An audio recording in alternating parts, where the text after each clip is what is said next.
Let me ask you something. What if that whole story we're told about getting older, that it's all just a slow downhill slide, what if it's just wrong? And I don't mean a little bit wrong, I mean completely wrong. Well, you're going to want to stick around because some new research is flipping everything we thought we knew about our own futures on its head.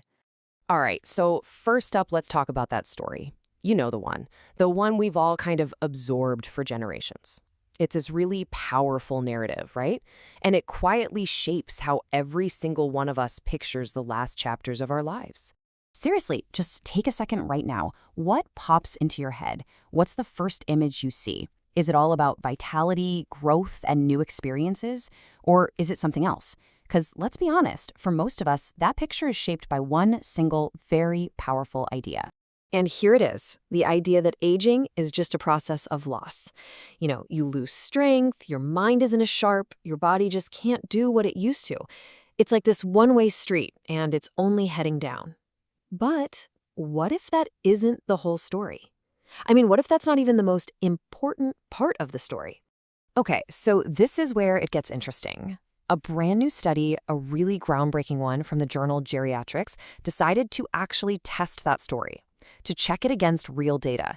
And wow, what they found. It doesn't just tweak the narrative a little, no, it flips it completely upside down. And look, this wasn't some tiny survey. We are talking about a massive U.S. national study. They had data from over 11,000 people. I mean, with that kind of scale, their findings have some serious weight. And get this, they didn't just check in once. Nope, they followed these thousands of people for 12 years. That gives us this incredibly rare, long-term look at what's really going on as we get older. So how did they measure change? Well, they focused on two key things: cognitive performance, brain power, and, this might surprise you, walking speed. Yeah, walking speed. It sounds almost too simple, right?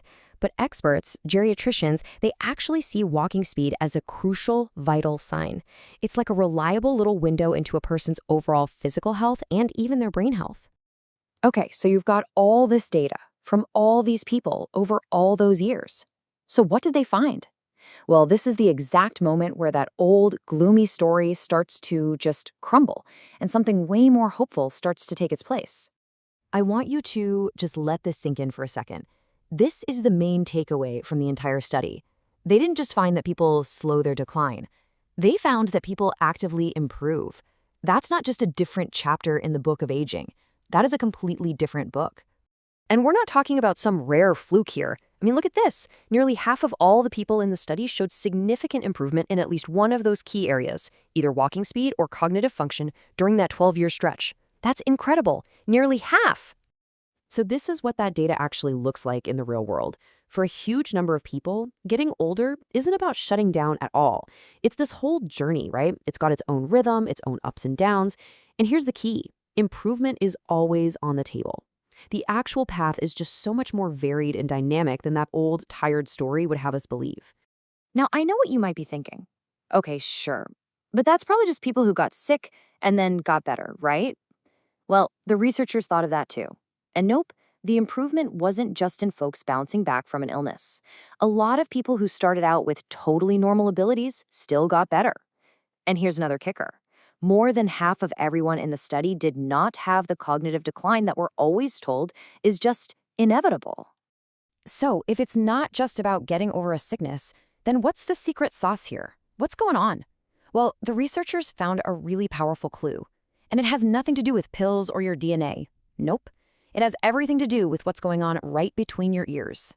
And this might be the most important finding of the whole thing.